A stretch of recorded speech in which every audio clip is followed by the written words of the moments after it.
Welcome, everybody, to Law and Crime's live coverage of the Sean Diddy Combs sentencing. I'm Jesse Weber, and thank you so much for joining us. So now we are going to provide you updates in real time as this sentencing gets underway for Combs, who will officially learn his fate after being convicted of 2 counts of transportation to engage in prostitution during his federal trial over the summer. We are going to be doing analysis in real time. We are going to be taking your questions in real time. So submit them here on YouTube, and I will tell you why today is so different. It's not just because we're talking Sean Diddy Combs, the once renowned rap mogul, is going to be sentenced for federal sex crimes. That in and of itself is an unprecedented headline. It is the unknown of today. What do I mean by that? We have no idea what the actual sentence will be. There is no pro forma mandatory sentence here. The defense is asking for no more than 14 months in prison. He's already served 13 months in the Metropolitan Detention Center. So if the judge sides with them, he's going to be out in no time, if that's the case. The prosecution is asking for 11 years. The probation department, which prepared a report in anticipation of this sentence, they are recommending 7 years, 3 months. So there is a range here. And this is all up to the judge, Judge Arun Subramanian. It is his discretion following the guidelines. There is a lot of room here. By the way, we also don't know how long this whole hearing will last. There's talk that it might last 4 hours or 5 hours. We're not entirely sure. We believe that Sean Combs will make a statement. We believe his attorneys will make a series of statements. Prosecutors will make statements. We believe that they may even read letters into the record. We believe victim Mia, who testified at trial, will make a statement. This was allowed by the judge over the objection of the defense. And just to highlight another point, this all comes after numerous people, family, inmates, those who testified at trial, victims, Combs himself wrote letters to the judge to try to persuade him one way or another about what this sentence should be. By the way, the defense is even trying to get in a video compilation, a montage of Sean Combs. Actually, we're going to play you bits of that in the background as we talk. It seems to be very consistent with what Sean Combs said in his letter, which we'll read as well. The idea being that he has done good in this world. Think about his family, that he could be more of a benefit to society on the outside than on the inside. But then you couple that with all of the letters from the people who were affected by Sean Combs and his crimes, talking about that he should not get any kind of leniency. So there is a lot of unpredictability here, a lot at stake. We're going to cover it all. I'm not going to do it by myself. So we have Elizabeth Milner, who is inside that courtroom as this hearing goes forward. She'll be on with us later on. We're actually going to do a special episode of Sidebar. We'll talk about everything that happened in that courtroom. But we also have with us Sierra Gillespie, who is on the ground outside of that federal courthouse. And we also have with us trial attorney Aaliyah Roberts and civil rights attorney Joe.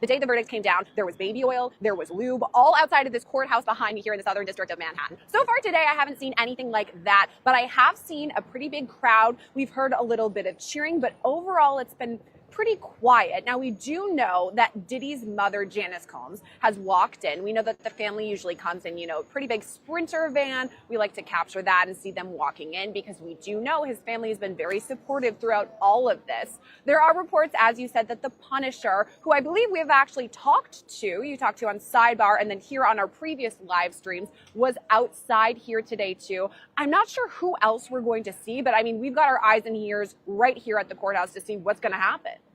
So we're already getting questions in from Carter. Jesse's got his suit on. It's official. It is official. You didn't even need my suit on to let you know that this is official. But yes, I do have the suit on. Question from Picture This and That LLC. Did you really incorporate that? Picture This and That LLC. It's a good name. All right. Where's Elizabeth? Elizabeth is inside that courthouse like she has been throughout the course of this entire trial. Queen Elizabeth. She will be out later to talk to us about what she's seeing, what she's hearing. This is a very pivotal day. Before we go to more questions, Sierra, I was right about the guidelines, right? Like, talk to us about what we should be anticipating in terms of a range of a sentence here. I think this is really interesting, Jesse, because if we go for the maximum here, it could be 20 years, right? Because we have 2 convictions. That's a max of 10 years per conviction, so 20 total. However, I don't think that's really what we're going to end up seeing. The prosecution is asking for around 11 years, a little bit more than that. And then, of course, the defense says we want 14 months, which, if you do the math, shockingly, Diddy has still been behind bars since his arrest in September of 2024. So we're at about 13 months right now. That would add an additional month so almost time served. And the guidelines are, showing we could have the 20 years.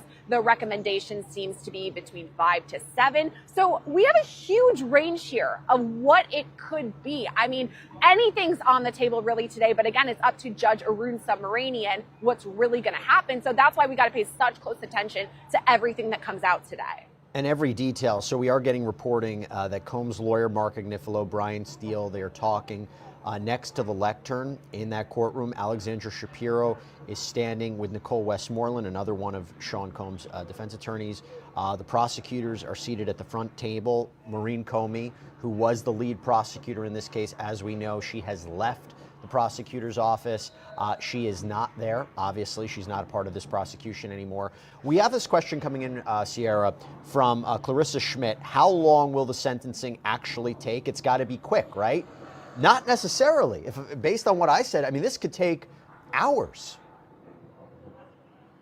Oh, yeah, I think it could take hours. We have to go through, both sides are going to want to present. We know that P. Diddy himself is likely going to speak. We don't know how long it's going to take, or as far as any of the victim impact statements, it could take hours. I mean, I have heard rumblings that it could be 3 to 5 hours. However, there were some rumors. I was talking to Elizabeth Milner this morning before she went into the courthouse that some rumors say this could even trickle into Monday. Now, I think that might be kind of unprecedented. That's a rumor. Nothing concrete at all, but we could be here literally all day, and we have that prepared. We are going to be here until we have, the sentence handed down.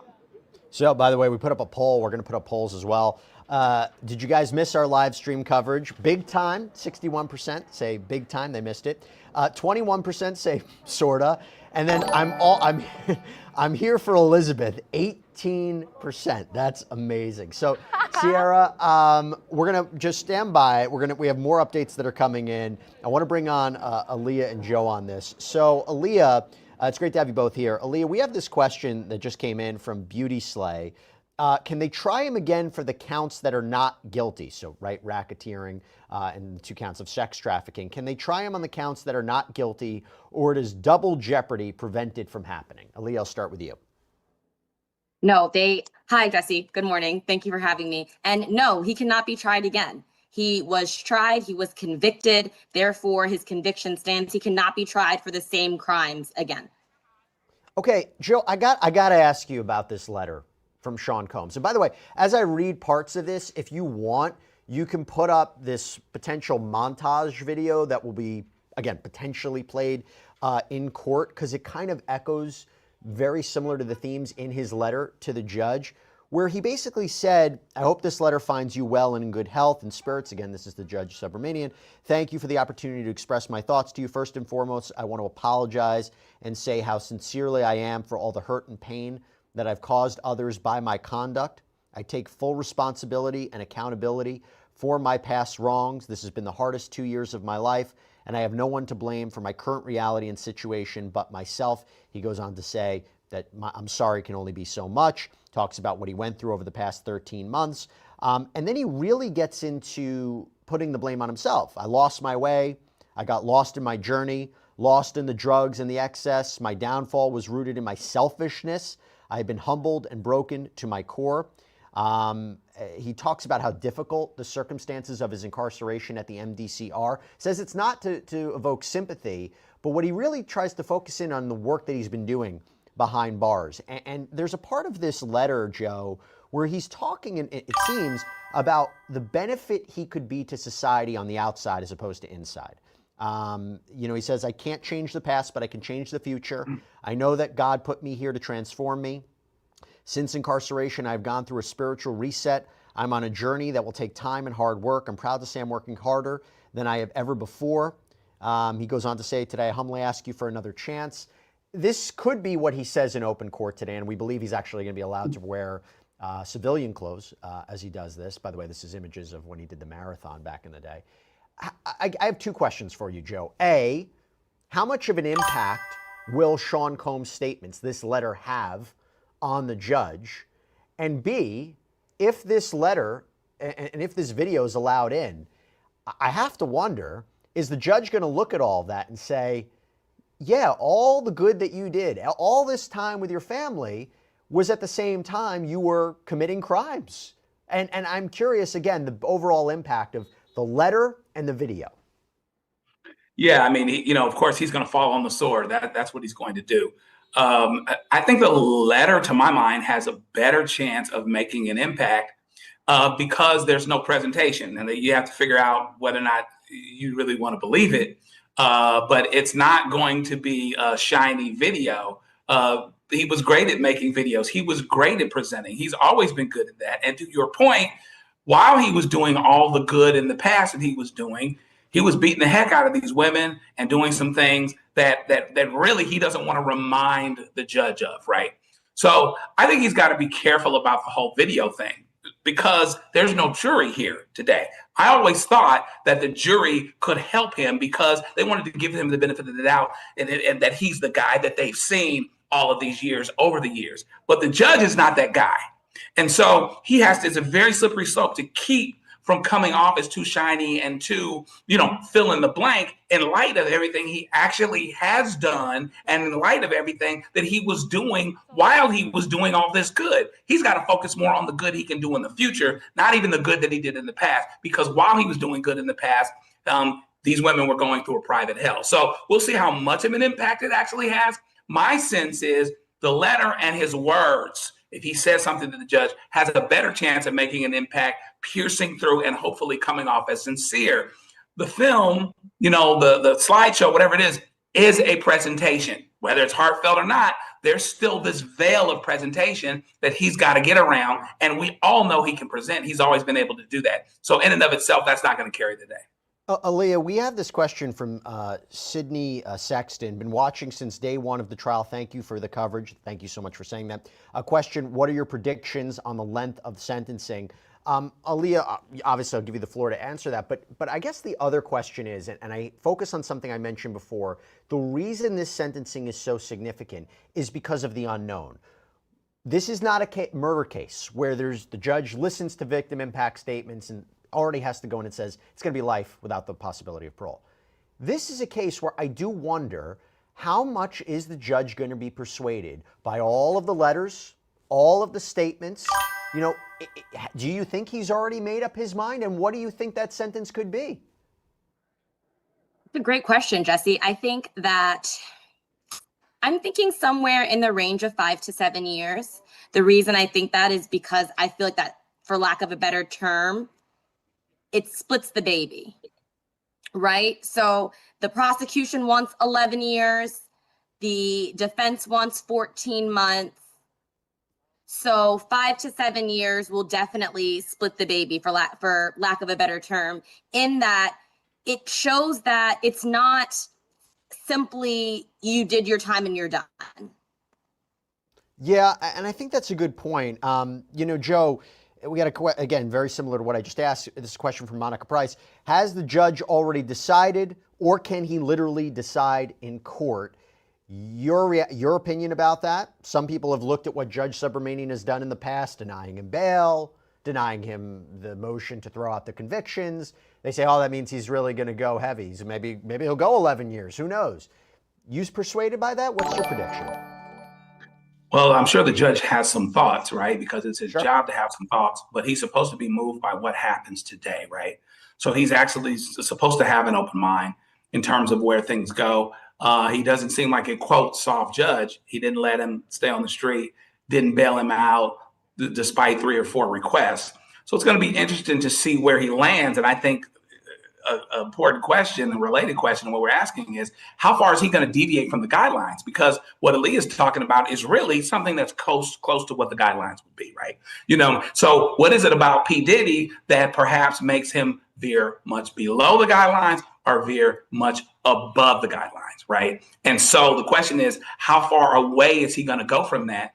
I think that because it's a circus potentially, because there will be presentations today and a longer presentation and such a potential divergence in what he could really receive, the judge really would have to have an open mind going in today because he really doesn't know what he's going to see, and it's a little bit unusual. So my sense is he hasn't decided yet, hopefully, right? And hopefully he considers, and in his rendering, he talks about what he considered, including and particularly what he saw today. Sierra, so first of all, we're getting an update from court. Want to let everybody know we're going to have updates from court. We're going to read them to you in real time. There's no cameras allowed, but we'll let you know what's happening. Sean Combs has been brought in. He's wearing a white shirt, so he's not wearing his MDC clothes. He puts his papers under the table. He's been leaning back. He blows a kiss to the gallery. His mother, Brian Steele, is standing next to him, whispering in his ear. So we're about to start this sentencing hearing right now. Sierra, there have been a flurry of letters. There has been a flurry of communication to the court in anticipation of this sentencing. What are some of the notable letters that the judge has received in anticipation of this? He's received multiple different letters in all of this. And I guess it makes sense, right? Because both sides want a win here. We didn't see a complete sweep in terms of the conviction. We heard all of the drama there. Overall, a win for Diddy. So the prosecution wants as much time as they can get, right? So they're going to bring forth letters talking about that. But counter the defense on the same side of things, they want as little time as they can get for P. Diddy. So of course we've noticed that Diddy himself has prepared a statement, that he likely will read it if that is allowed. Then of course we have the information about other victim impact statements, talking about Cassie, Mia. There's been some back and forth here that the defense says we don't want Mia to speak. This has nothing to do with her. His conviction has nothing to do with Mia. Why are we even bringing that up? So that's one of the other additional letters. Then there's also information from Gina. If we're going back to the trial and talking about this is victim number 3, who, if you guys remember, go back in your memory bank. Initially, victim 3 was going to be Gina, going to testify for the government. Then in the final hour, the government said, we don't know where she's at. Like, we don't have her. So suddenly there were only 3 victims rather than the 4. And since all of this has come out, Gina has said, I felt that I was, pressured by the prosecution to come forward and say that I was a victim when I wasn't really. So the defense now has this in their back pocket, a letter of support for P. Diddy. So we've got multiple letters, support against some of the victims, the allegations. All of it is kind of culminating today with sentencing. Yeah, that's a really good point. And Aaliyah, it was kind of shocking, right? Gina comes out and says, I was pressured by the prosecution, but I wonder if the judge will look at that. And by the way, this is not me saying which way the judge should go. I'm just wondering, kind of surmising what the judge may say. Could the judge look at Gina's letter and say, she really wasn't part of the case that the jurors found him guilty of? Like, what Gina says doesn't affect the fact that he was found guilty of transportation to engage in prostitution. I'm looking at those crimes that he was convicted of. Or can the judge say, you know what, it does tell me a little bit of something? I think it could go both ways, honestly. It really just depends on the judge. I think that the fact that this witness specifically keeps saying that, well, the prosecution made me feel like a victim versus actually being a victim, and then potentially writing a letter in support. I mean, to the extent that the judge considers her letter, right, it would be to give the same weight as other people who are in support of Diddy, right? I mean, Young Miami's name was mentioned many times throughout this trial, or at least in the coming up to the trial, and she wrote a letter in support as well, right? So I imagine the judge would give the same amount of weight as he would give to her letter. Okay, so we have an update from court. All rise. This has begun. Clerk, this is U.S. versus Sean Combs. Judge Subramanian says, do we have the signed order of forfeiture? Prosecutor Slavic says, yes, I am handing it up. Judge, first I'll go over that. I have received and the pre-sentencing reports. I'll hear from the parties. So we're getting underway right now. We have a poll up. Do you think Diddy will walk out a free man today? 58% say no. 23% say yes. 19% say hard to say. So Joe, Fabiola Delgado Lebron says, Joe, I took your advice on the glasses. Mine haven't been clearer. There you go. There we go. Glasses became a big part of our conversation as we were talking about this. It's crazy. Anyway. The darndest thing. Yeah. Okay. Do you feel there is a possibility that Diddy will be able to walk away today due to time served? I mean, I don't think it's going to be, even if he gets time served, like he just walks out of the courtroom like it's Law and Order. He actually has to be processed, right? Yeah, he does. I mean, he wouldn't walk out that very moment. But the question would be, could he get a time served situation where technically all he would have to do is process to come out? And although it's possible, I don't think it's probable. I don't think it's going to happen. I don't think he's going to get out today. I think he's going to get some amount of time, more than what the defense is asking for. Clearly, the defense, of course, is going to ask low. Prosecution is going to ask high. The judge is going to wind up somewhere between the two. There's a question as to which one he'll wind up closer to, right? You know, could he wind up in that 4 to 6, 5 to 7 range? That would be the sentencing guidelines. Or is this a situation where, because of how unusual it is, because of the magnitude of who Sean P. Diddy Combs is, he winds up lower or higher? I mean, those things can cut both ways. But even if he were to get free, as it were, he would still have to process out. So he wouldn't walk out that very moment, you know, with Diddy music playing in the background. I mean, it would completely undermine, by the way, this whole idea of being somber, of being sorry, of being regretted, things like that. I think he'd have to be concerned about that as well. Even if he does get out, he would need to be somber and need to be humble, because otherwise he becomes this person that he was before, and this becomes a thing that makes everybody go, the people particularly that fear for their safety, et cetera, that were sympathetic to Cassie and others, oh, here we go again. That's a good point.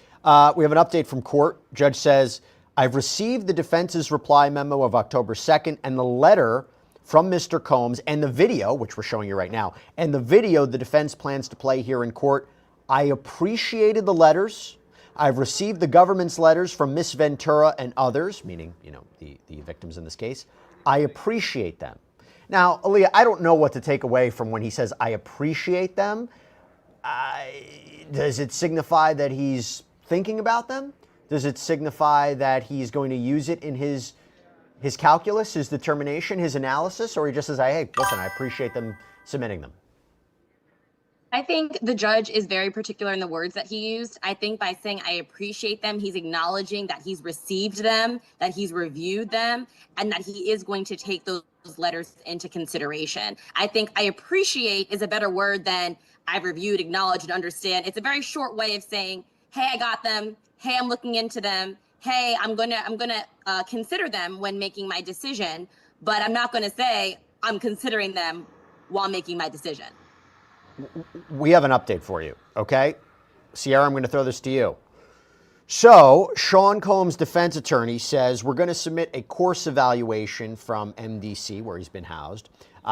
Prosecutor Slavic says we don't have a copy. The judge says, please give her one. Put that to the side.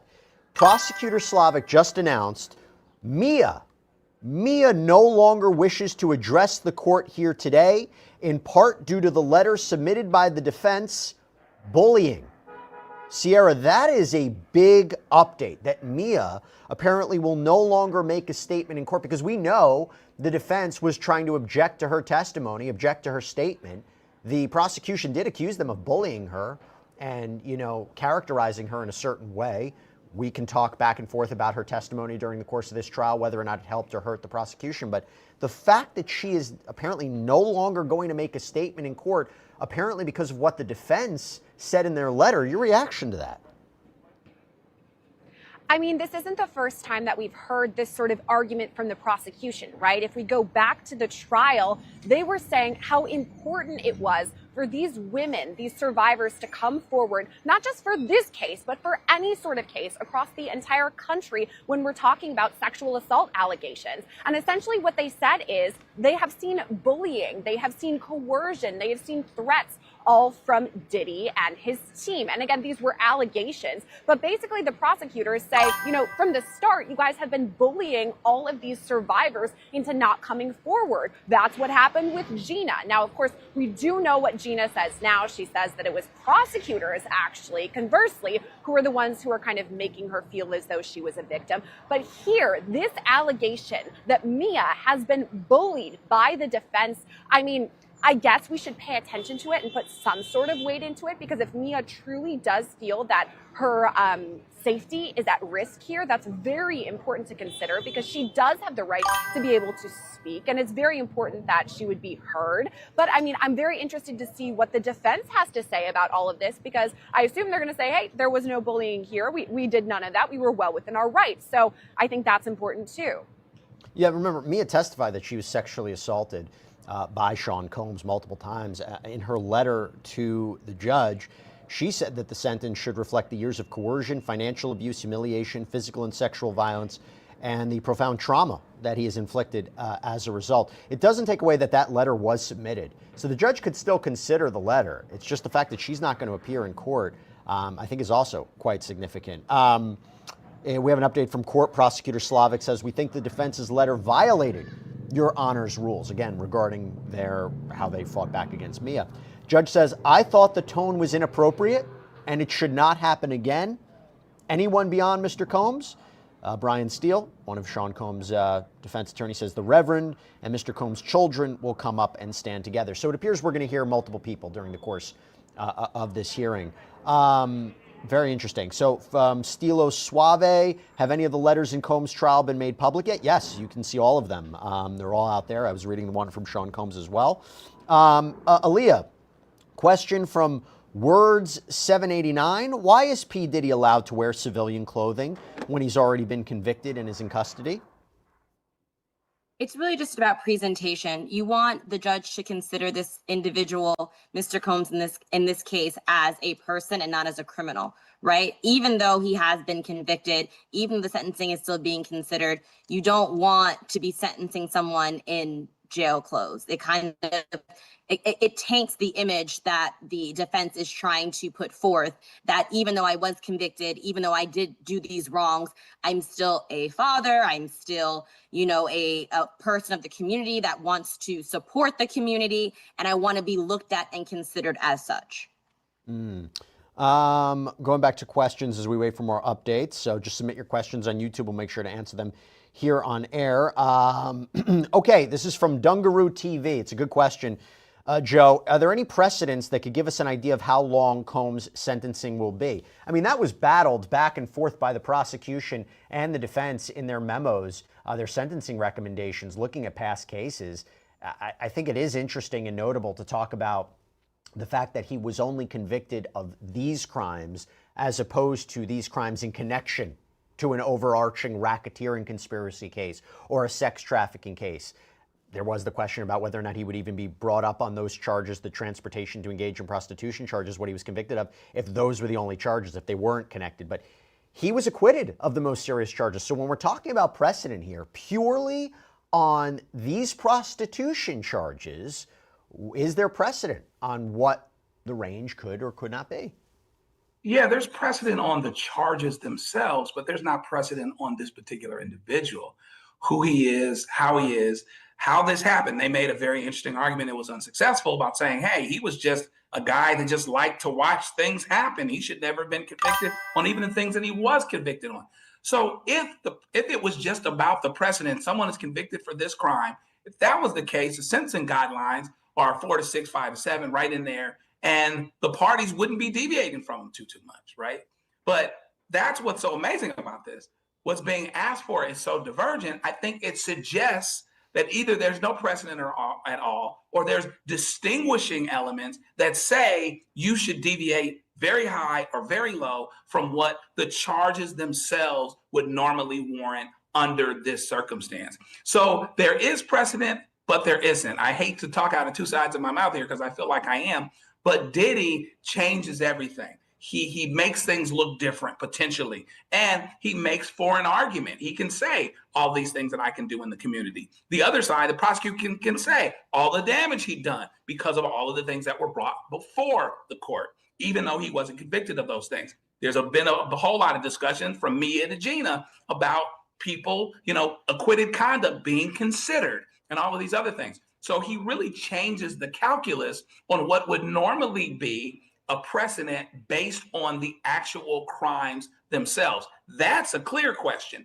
The more complicated question is, how does Diddy change the potential precedent or get rid of it altogether? Some updates in courts. They're going back and forth about who will be allowed to speak, in the sense that the judge says, look, I overruled the defense wanting to exclude Mia, so what about who the defense wants to call in?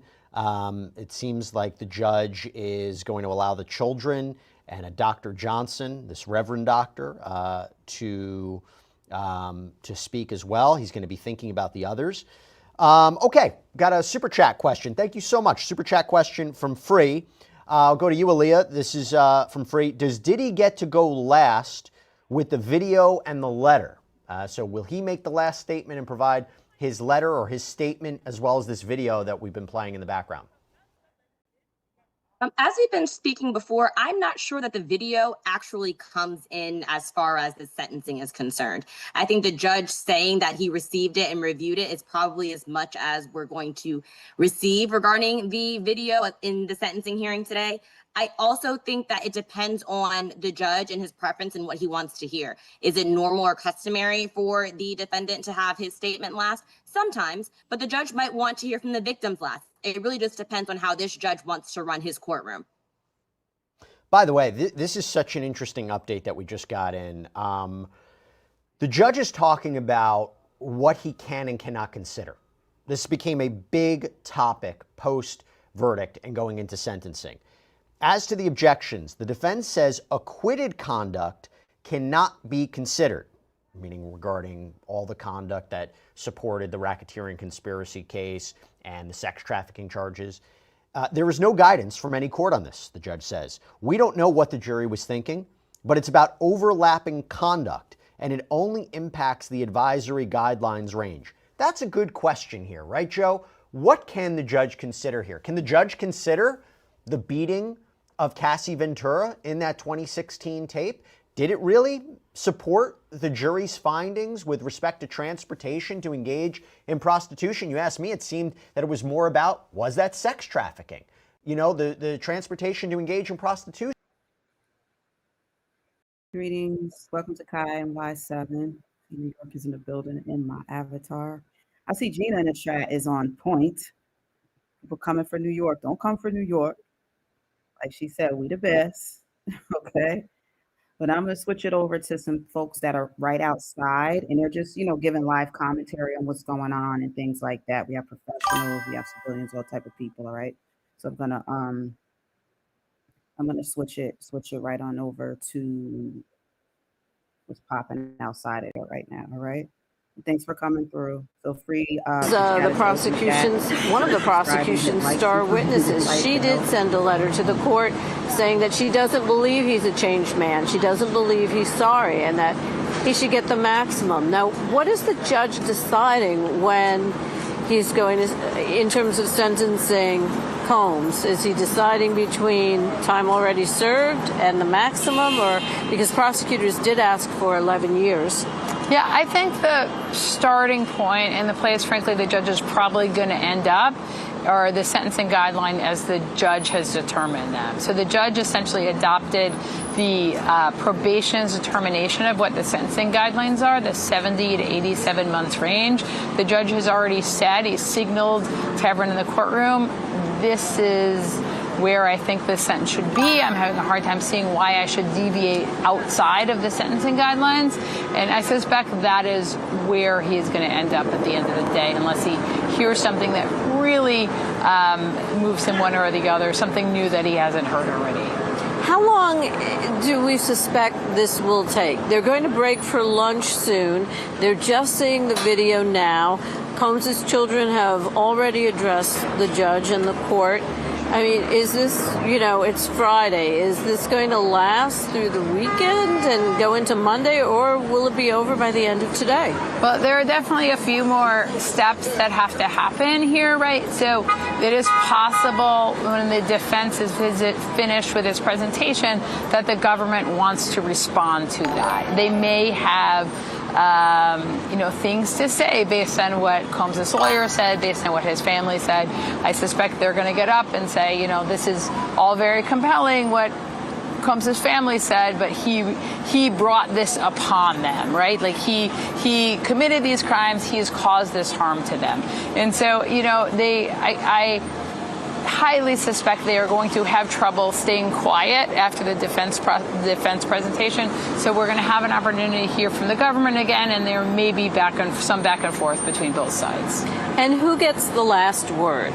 So really, the last thing that's going to happen before the judge sort of likely takes a break and imposes sentencing or imposes the sentence, or he may just roll right into the sentence, is Combs himself. So by statute, the court has to give Combs an opportunity to speak. He's going to give him as much time as he wants. I don't know how long Combs is going to speak for, but there are circumstances where that can go on for some time. And then that's sort of one of the last things that happens before the actual imposition of the sentence. Now, another person the court will not hear from is a former assistant of Combs who testified for the prosecution. She went by the name Mia. That wasn't her name. It was a pseudonym. She had wanted to address the court, but then Combs's defense team sent a letter to the court, and the prosecution said that Mia felt like she was being, felt like she couldn't come forward. Yeah, I mean, there was a very strongly worded letter from the defense team to say it was inappropriate for Mia to speak. And so they had really two arguments. One is that she had already testified. She'd already talked at trial. She had her opportunity to speak. And two, that the jury had acquitted on those counts that related to Mia's testimony. So she was not a victim, a statutory victim under the law for the counts of conviction for which Combs was being sentenced. That was their argument. It was worded quite aggressively, which the judge sort of chided the defense team for that today, but ultimately Mia decided she did not want to speak. I think the judge very much would have let her if she had decided she wanted to, but she made that determination on her own. So any other observations or thoughts? I mean, you are a former federal prosecutor, so you've been in this position, you've been in this courthouse before. Now you're on the other side. You're a defense attorney. Any other final thoughts on this? Yeah, I mean, both sides are really doing everything they can to win or have a success here. They have the defense team has spared no expense or time in sort of putting together all the materials in connection with sentencing. The government is also sort of putting all of their resources to this. Ultimately, it rests in the hands of the judge. I mean, this is one of the hardest things for judges to do. You'll hear that if you talk to any federal judge, they will say sentencings are always the hardest. But the judge has a lot of information now from which he can make his decision. Well, the judge has a lot of information. That is so true. The judge has a lot. Again, the prosecution wants 11 years and 3 months. The defense basically wants time served. Combs already has a speaking engagement coming up that he's booked in Miami on the 6th of October, I believe it is. So they expect that he'll be getting out, but we'll only know once the judge makes a decision and makes that decision public. You're watching AP News live stream of the Sean Diddy Combs sentencing. You can find out more on apnews.com or on our AP News app. And if you like coverage like this, if you like our journalism and our coverage, we have reporters on the ground all over the world. We have reporters in court now. If you like this, please consider donating. apnews.com, donate.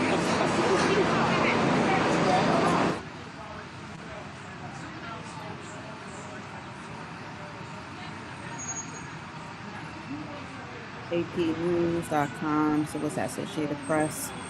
So yeah, they're out there. They doing some decent commentary. I've been back and forth with between them and Law and Crime. Because Law and Crime give us the best breakdown so that everyone understands the charges, what is at hand, what was dismissed, what's still current, that they are working on for the figure out how they're going to sentence Sean Diddy Combs. We'll take a look at the poll. All right, over 200 of y'all voted, and it's appreciated. That's the point of going live, not just to talk ish and don't know what the heck y'all be talking about.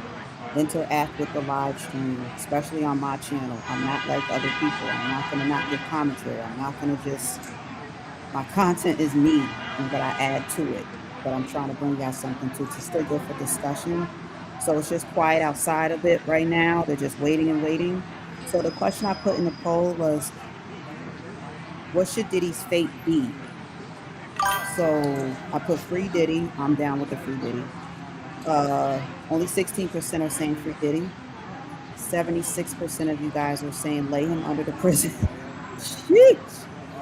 Only 8% said time served and he should sue. Now, I think he should be free, but he should also sue.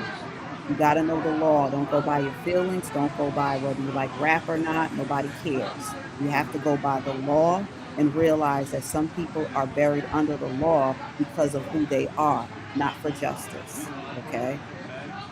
And we're in a culture where women want to just be paid off because they broke now. You know what I'm saying? There's way more hoes these days, and I think that's why hoes is broke. So let's just be honest. Jordan was hoes. Okay? Straight up. The guys whores. We ordered them. They were ordered. BBC. Right? Okay. So that's why I just ask people to kind of keep your feelings out of stuff and stick with the truth, and you'll be just fine. He was only convicted of these crimes as opposed to these crimes in connection to an overarching racketeering conspiracy case or a sex trafficking case. There was the question about whether or not he would even be brought up on those charges, the transportation to engage in prostitution charges, what he was convicted of, if those were the only charges, if they weren't connected. But he was acquitted of the most serious charges. So when we're talking about precedent here, purely on these prostitution charges, is there precedent on what the range could or could not be? Yeah, there's precedent on the charges themselves, but there's not precedent on this particular individual, who he is, how this happened. They made a very interesting argument. It was unsuccessful about saying, hey, he was just a guy that just liked to watch things happen. He should never have been convicted on even the things that he was convicted on. So if it was just about the precedent, someone is convicted for this crime, if that was the case, the sentencing guidelines are 4 to 6, 5 to 7, right in there. And the parties wouldn't be deviating from them too much, right? But that's what's so amazing about this. What's being asked for is so divergent. I think it suggests that either there's no precedent at all, or there's distinguishing elements that say you should deviate very high or very low from what the charges themselves would normally warrant under this circumstance. So there is precedent, but there isn't. I hate to talk out of two sides of my mouth here because I feel like I am, but Diddy changes everything. He makes things look different potentially, and he makes for an argument. He can say all these things that I can do in the community. The other side, the prosecutor can say all the damage he'd done because of all of the things that were brought before the court, even though he wasn't convicted of those things. There's been a whole lot of discussion from me and Gina about people, acquitted conduct being considered and all of these other things. So he really changes the calculus on what would normally be a precedent based on the actual crimes themselves. That's a clear question. The more complicated question is, how does Diddy change the potential precedent or get rid of it altogether? Some updates in courts. They're going back and forth about who will be allowed to speak, in the sense that the judge says, look, I overruled the defense wanting to exclude Mia, so what about who the defense wants to call in? It seems like the judge is going to allow the children and a Dr. Johnson, this Reverend doctor, to speak as well. He's going to be thinking about the others. Okay, got a super chat question. Thank you so much. Super chat question from Free. I'll go to you, Aaliyah. This is from Free. Does Diddy get to go last with the video and the letter? So will he make the last statement and provide his letter or his statement as well as this video that we've been playing in the background? As we've been speaking before,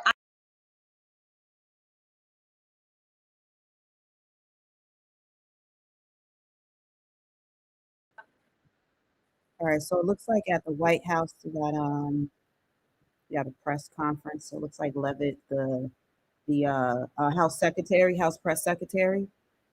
Hang on a second. There's a whole lot going on in politics too. I'll be looking everywhere. That 3-eye atlas is in our solar system, right? I can't wait to check back on that.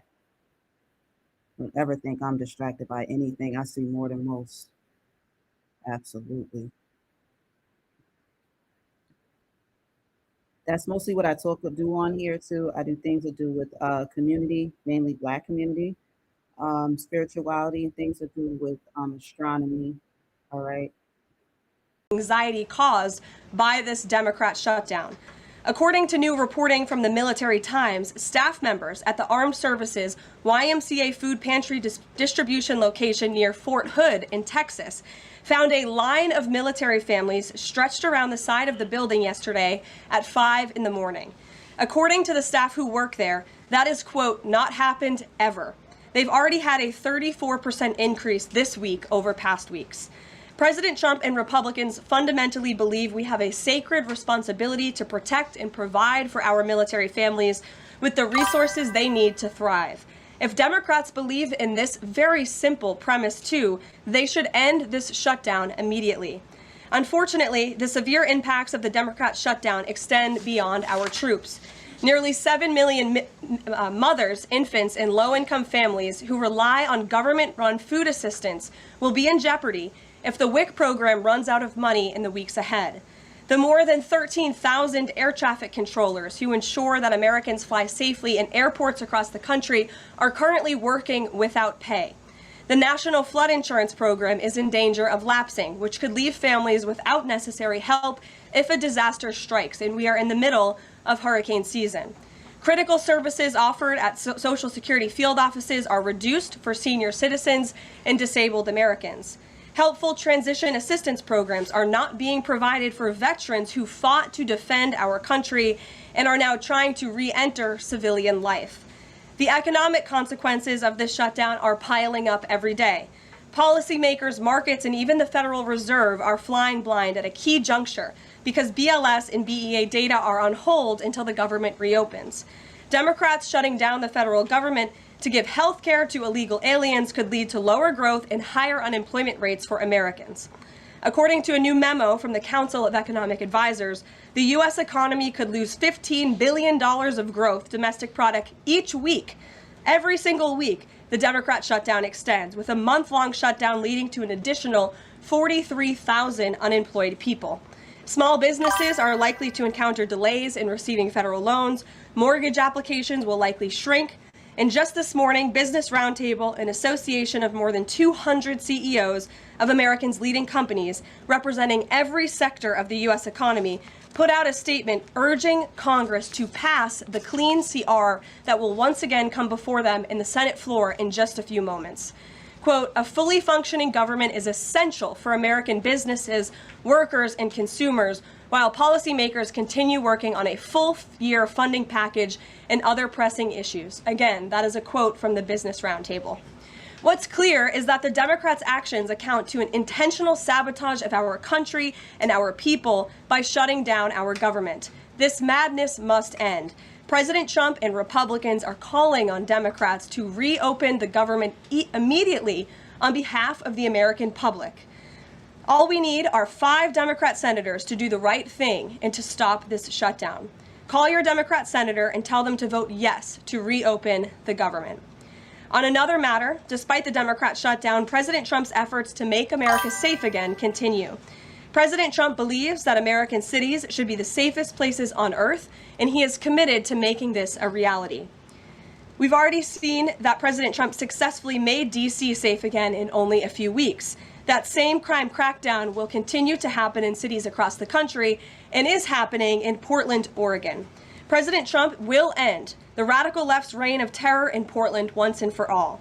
The president has directed Secretary Hegseth to provide all necessary troops to protect war-ravaged Portland and any ICE facilities under siege from attack by Antifa and other left-wing domestic terrorists.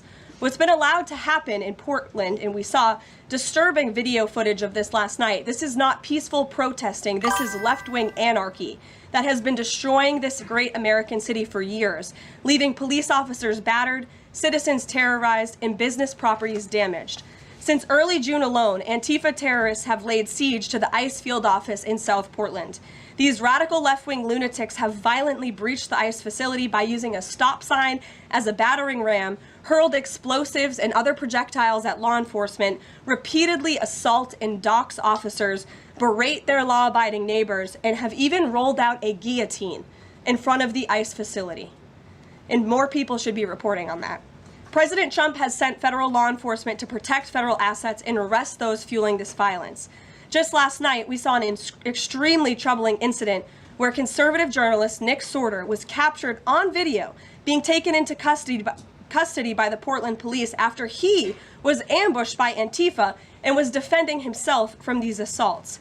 But instead of arresting these violent mob members night after night after night who are ravaging this community, the police arrested a journalist who was there trying to document the chaos, and everyone in this room should be extremely concerned about that. The Department of Justice spoke with that journalist this morning, and they will be launching a full investigation into his arrest. This incident is part of a troubling trend in Portland where left-wing mobs believe they get to decide who can visit and live in their city. It is not their city. It is the American people's city, and President Trump is going to restore that. I just spoke with the president about this, and he has directed his team here at the White House to begin reviewing aid that can potentially be cut in Portland. We will not fund states that allow anarchy. There will also be an additional surge of federal resources to Portland immediately, including enhanced CBP and ICE resources. Law and order will prevail, and President Trump will make sure of it. With that, I'll take your questions, and we will begin today's briefing with our new media seat, Amanda Head from Just the News. Amanda, thank you for being here. Thank you, Caroline. On that most recent topic that you mentioned, reportedly Portland police have not been able to engage protesters to the degree that they normally would.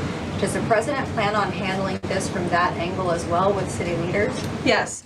From our understanding, the law enforcement that we have here in the Homeland Security Task Force, I spoke with them this morning, and what they're seeing is that unfortunately, local police has been restricted from responding or cooperating at all with federal authorities, which is completely absurd. We have surged federal law enforcement personnel to this city to restore law and order and to work alongside local law enforcement. And we've seen the benefits of this in Washington, D.C. And all of you live here, so you can agree Washington, D.C. is and feels much safer because of the cooperation between federal and local law enforcement. They can and must be working together, and we think it's despicable that these local elected officials who swear an oath to protect their people are preventing law enforcement from doing their jobs on the ground. So that's why the president has directed his team here at the White House, and they are already on it to look into how we can cut funds.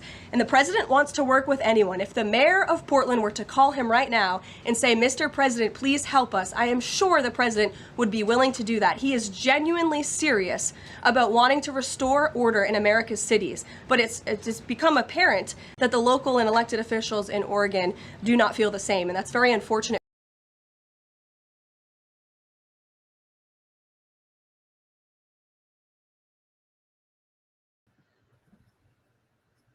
All right, that was a quick update.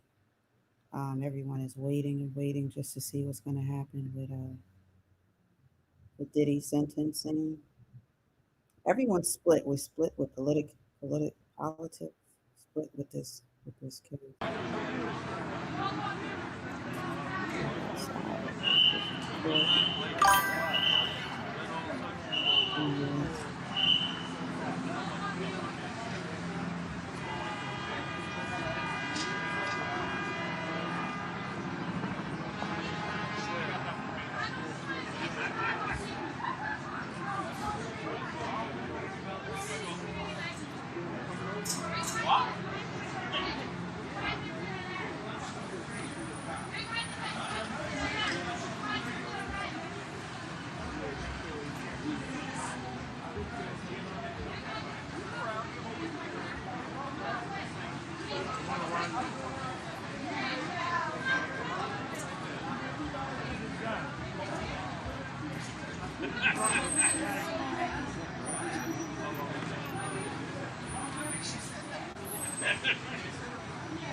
All right, welcome back, everybody. Our live coverage here on Long Crime of Sean Diddy Combs sentencing continues. I'm Jesse Weber, and thank you so much for joining us. We still do not know the sentence for Sean Combs after he was convicted of 2 counts of transportation to engage in prostitution, moving people across state lines, international lines, for the purposes of sex work. This includes the victims, Cassie Ventura and Jane. But we kind of got a hint. The judge earlier on, Judge Arun Subramanian, said that he does not see a reason to deviate from the sentencing guidelines of about 5 to 7 years in prison. Is that a definitive answer as to what he's going to do? No, because what are we seeing right now? It's the defense's turn to put kind of mitigating evidence forward, to ask for leniency. And that, by the way, I've said this before, I'll say it again. That's what makes this sentencing hearing so interesting. We have no idea what the exact sentence will be. There's no pro forma mandatory sentence. There's a range here.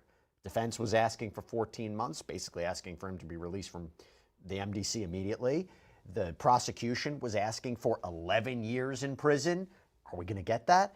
But the defense right now is calling Sean Combs' family members to provide statements to the court. I mentioned before that Justin and Quincy had made statements. Christian Combs has just told the court, which is interesting considering what Sean Combs was convicted of. He told me to treat women like a queen, and I do. I see in his eyes as his twin that he has changed. Next up, my name is Jesse Combs, and I'm 18 years old. Apparently, she's crying as she's giving this statement. When my mother died, I was just a little girl. I remember my dad sitting us down. It helped me survive when I just wanted my mom. My name is Chance Combs, his daughter. He's changed. She's crying as well. He speaks with a clear mind. My name is Delilah Combs. We watch our 2-year-old sister. She cannot grow up fatherless.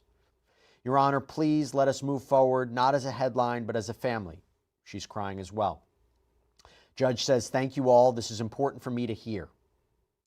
Brian Steele, Sean Combs' defense attorney, says, we would like to show the movie. So there was a movie that was prepared, this compilation of, we'll play it here as B-roll. We can't play the audio due to copyright reasons, but Sean Combs' life, his career, the work that he's done for the community.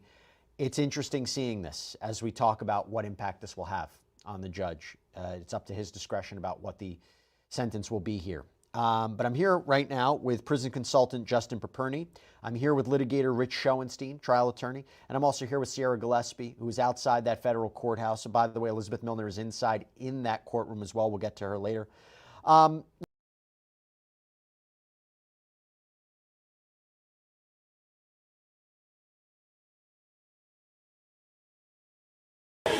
Yeah, it's a weird. I mean, I'll take full advantage, whatever. But it's a weird shit. It's a pattern. It's a pattern. Good to meet you. I'm Josh. Harry, it's nice to meet you. What? Oh, yeah, you did. You did, because he was gunning. He was gunning. Yo, you did, man. You did. Exactly right. What's your YouTube? My YouTube is Darius Darius Opus? Perfect, thank you. Awesome. Alright, got followers here. Yo, man, I just feel, you know what I mean? If we can respond, we can respond.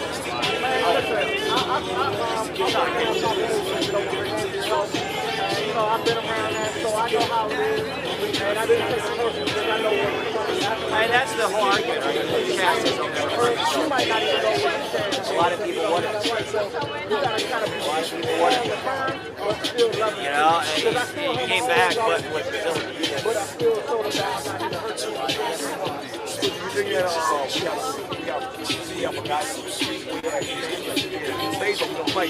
You missed that though, because you got no more.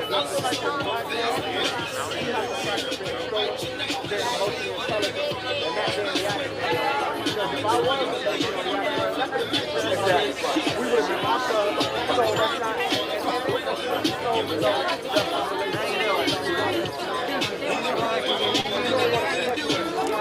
Good. Your thoughts? Trial? Am I right? I'd be honored. Yeah. I want to ride. I need to try.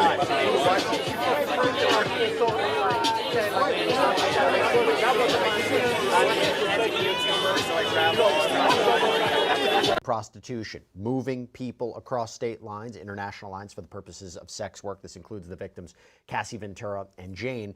But we kind of got a hint. The judge earlier on, Judge Arun Subramanian, said that he does not see a reason to deviate from the sentencing guidelines of about 5 to 7 years in prison.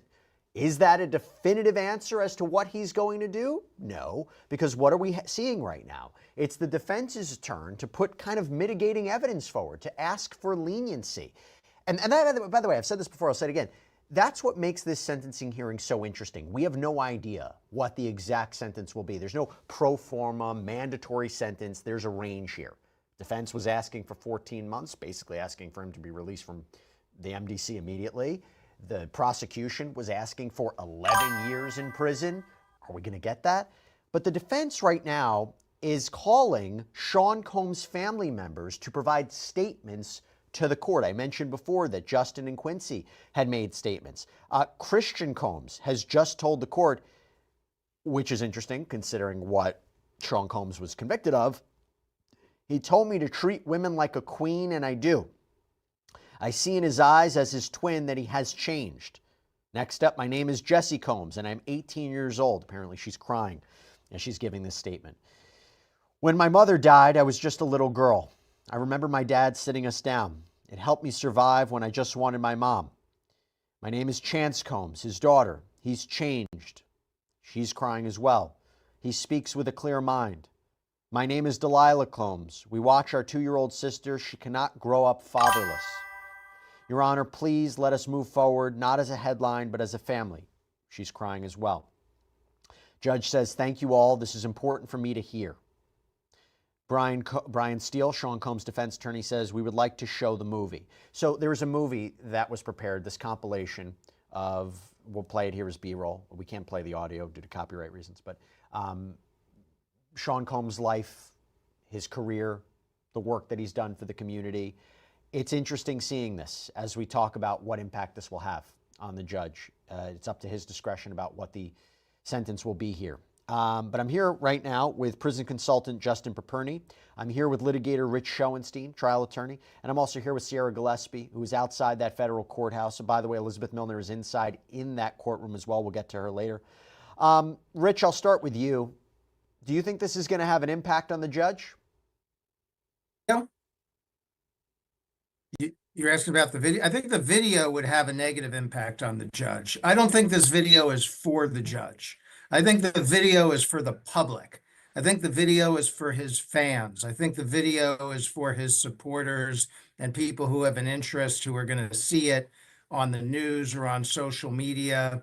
That video, from the perspective of influencing the judge, to me, is a negative. I don't think that video is what he wanted to give to the judge. The letter that he submitted was a decent effort to persuade the judge. I believe the letter was for the judge and the video was for the public. We're also here with trial attorney Adante Pointer. Adante, do you think those statements from the family, those emotional statements from the family where the judge just said, this is important for me to hear, do you think that's going to affect the sentence? Do you think the judge has already gone in with a sentence and may be swayed by what he's hearing? Adante, I think you have you. Are you muted? Okay, we got you. Yep, you were saying?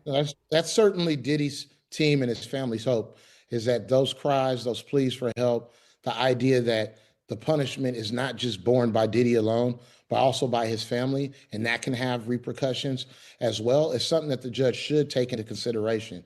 However, when the judge starts off by talking about the guidelines say what they say in terms of 6 to 7 years, you know, you're now having to kind of battle back from that position and identify some points of mitigation that would cause the judge, persuade the judge to go below the sentencing guidelines. Or do you think it's, hey, I'm not going to go past it?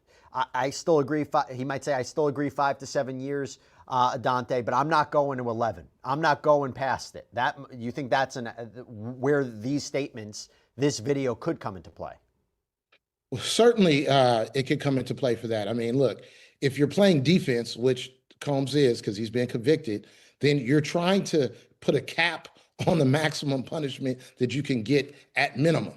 In your best case scenario, You've provided persuasive information that makes the judge want to depart below the guidelines, which is their best case scenario, right? So the best case scenario, you want the judge not to even reach the 5 to 7 year marker. Worst case scenario, please don't go above the guidelines and hit me with the 11 years the prosecution is banging on their drum about. Now, we do have a super chat question from Bravado Agency. Such a great super chat question. Bravado Agency, just wait 1 second. I will get to it. I mean, I guess it's possible the prosecution could go ahead and say that. Yeah, I mean, the judge is allowing them to, so, yeah.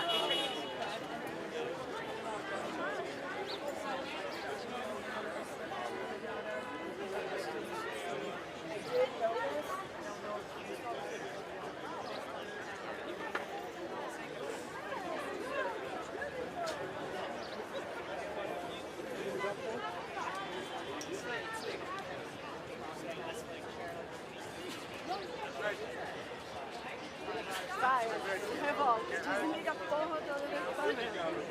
Do ato de protesto. Agora vamos entrar agora, faz uma sessão bateria. Vocês conseguem entender alguma coisa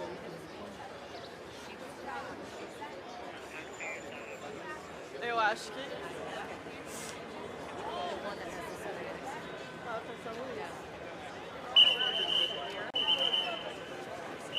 So at this time, Sean Diddy Combs, he's going to be, they're looking at charges of a couple of transportation. There's no more prostitution, no more of that. But why somewhat they're trying to just pin that on, but transporting, transportation. The largest charges that they were trying to stick on Diddy, they got rid of those. He's still doing his time. Going to find out today what his video is, so everyone's just waiting on that. But again, the harshest of the crimes didn't stick.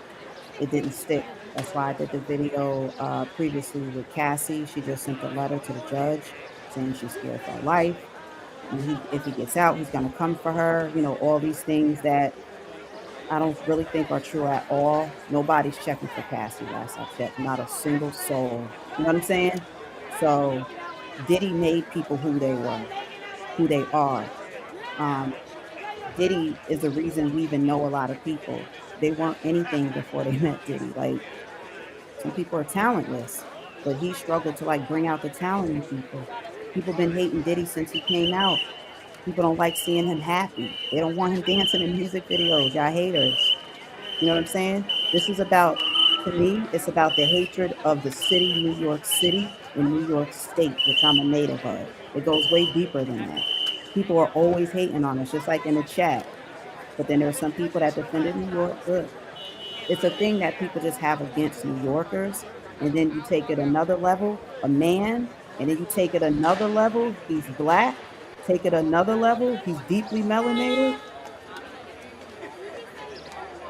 This is going to continue until y'all start speaking up and speaking out. Stop speaking against men so much, because your ass could be next. You do not have to have money. If you didn't pay attention, look at the dating world right now. It's everyone for themselves. You can't even date peacefully. You can't do nothing. This isn't about criticizing victims. I just think that it's disrespectful to real, actual victims of things when we have people playing victims. That's all. There's a big difference. Yeah. And the people that left Diddy behind, now they want to change their tone. A lot of people changing their tone. I've never changed my tone. I see right through the nonsense. I don't care who backs me or not. We'll see once all the truth come out. So this is just right outside the front door. Yeah.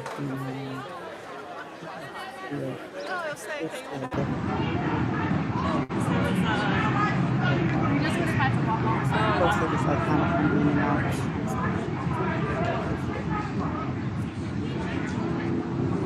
All right, as always, thanks for coming through. I may shut it down soon too. I don't know how long they're gonna go for today, so I appreciate all the old people that still support the channel. If you're new, hope to see you back. Those returning, I appreciate you. Hi, I'm Y7. Y'all be safe. Peace.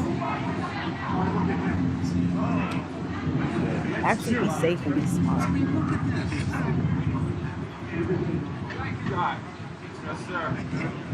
It's important to note, Justin, and I want you to clarify it for our audience, okay? If he is sentenced to significant prison time, so anywhere 5 years and more, how much time will he actually serve? And where do you think he will serve it? That answer actually helps with the video, if I can touch on that quickly. I think the video does a good job of helping the judge look at the totality of his life, along with the statements from the children and the letters. It's important because these videos and letters lay out some vision of what he will do moving forward. So even if it doesn't directly impact the sentence, there are promises in this copy that the Bureau of Prisons can later use down the road to determine if he is authentic, if he is following through on the commitments that he made in this letter, or he is now asking a case manager to take the totality of his life into consideration in sending him direct to home confinement. So that's why I think it's important for the mitigation. The question is, will he follow through? I think he will, given what he's done while he's in custody. I think a lot of it's been impressive.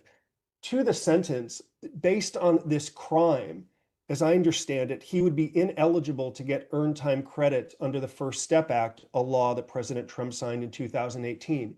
These earned time credits can take up to 1 year off of your sentence. And with BOP directives, these credits can continue to stack. As a result of this conviction, he is ineligible. So that's additional time he would serve in prison. If the sentence, I presume, is 3 years or longer, if I were betting, he would eventually get transferred from MDC. Per the First Step Act, they want to send you to a prison within 500 miles of your release address. I presume it would be a low security prison.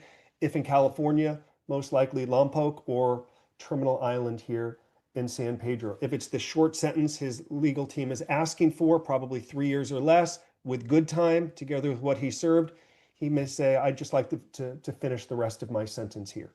Yep, very consistent with what Dr. Hendricks was saying. I think we're working on getting Sierra Gillespie up. As we do, I just want to go now, Rich, to Bravado Agency. This question, the super chat question, Rich. Judge Subramanian, clerk for Justice Ruth Bader Ginsburg. She embraced her judicial role with the solemn responsibility of following the law. How might this influence affect Judge Subramanian today? Well, I don't know if it's the Ruth Bader Ginsburg connection, although she was, of course, one of the significant Supreme Court justices of our lifetime and a great place to clerk. Judge Subramanian, I think, has been trying to act within the scope of the law throughout these proceedings. I think he wants to follow the law, and obviously no judge wants to get reversed, so they always try to follow the law. So I do believe he's going to do his best to consistently adhere to the legal principles and guidelines. That said, at the end of the day, he has some discretion in sentencing. That's what sentencing is all about.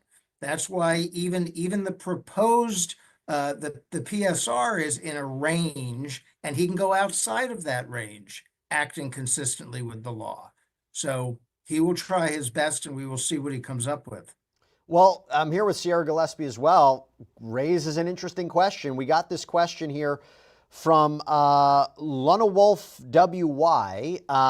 Do you think, Sierra, do you think people will protest and or riot if he gets the max time? So I guess they're referring to what, 20 years in prison, which seems unlikely.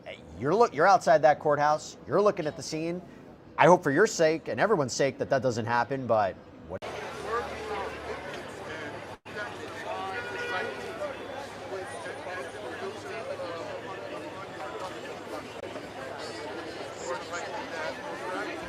All right. Well, that was an interesting question. Will it be a riot? Will people be flipping out if it gets to max? I never thought about that.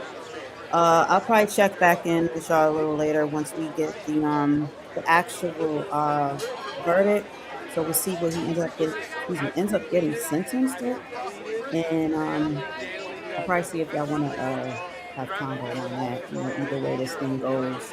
Just y'all thoughts and feelings. Some people earlier came in, they left comments in the chat saying what they've experienced. They've never been forced to do things. Someone was talking about their husband was locked up in prison and what that was like. And I appreciate y'all giving different perspectives personally, so you know, it is what it is. On my channel, I just ask people to think. That's all. Because these days, everyone's allowing other people to think and speak for them. I'm not having that here. And if you have trouble doing that, I will help you along the way. If you have to, you don't have to, but it's good to just express yourself here, and you're welcome to do that here. Regardless if you agree with things I say or not. So sometimes I'm just right down the middle with things, wondering what other people think, but sometimes I do weigh in, okay? But it's about as comfortable as you can get, I think, here. All right. I just ask people to be respectful. You have to be very disrespectful for me to kind of come at you, and I could get very aggressive. So it's up to y'all, but I'm not gonna let y'all, ruin my day. That's not what I'm doing. But thanks for coming through. I'll probably see y'all later, see what y'all got going on. I'm gonna check back on the 3-Eye Atlas. The comet, some people are saying it's an alien spacecraft. All I know is I just want the information, y'all. There's a lot of stuff going on in space. I told y'all 2 years ago it was going to pick up the pace, and it has. So hope to see y'all back if you like those type of things to do with the Black community, things to do with spirituality, our energies. It doesn't necessarily mean you have to be religious. I told you about things that have to do with astronomy and some astrology. So I call those astros. And the other things are underrated.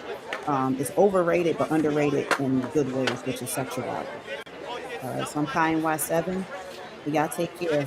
I appreciate everyone that participated and respectful. I appreciate y'all as always. Peace.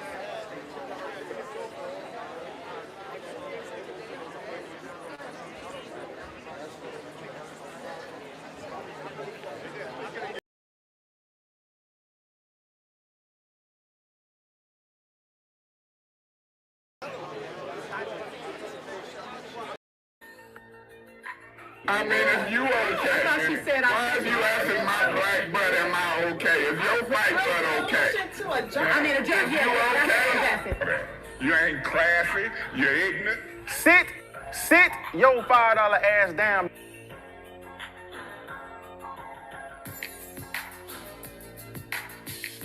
Lay your ass down. Go back in real. Sit down. I know, look at that white goat. Oh, they are so beautiful. Oh, look, there's a black one. Black one. Because I'm black.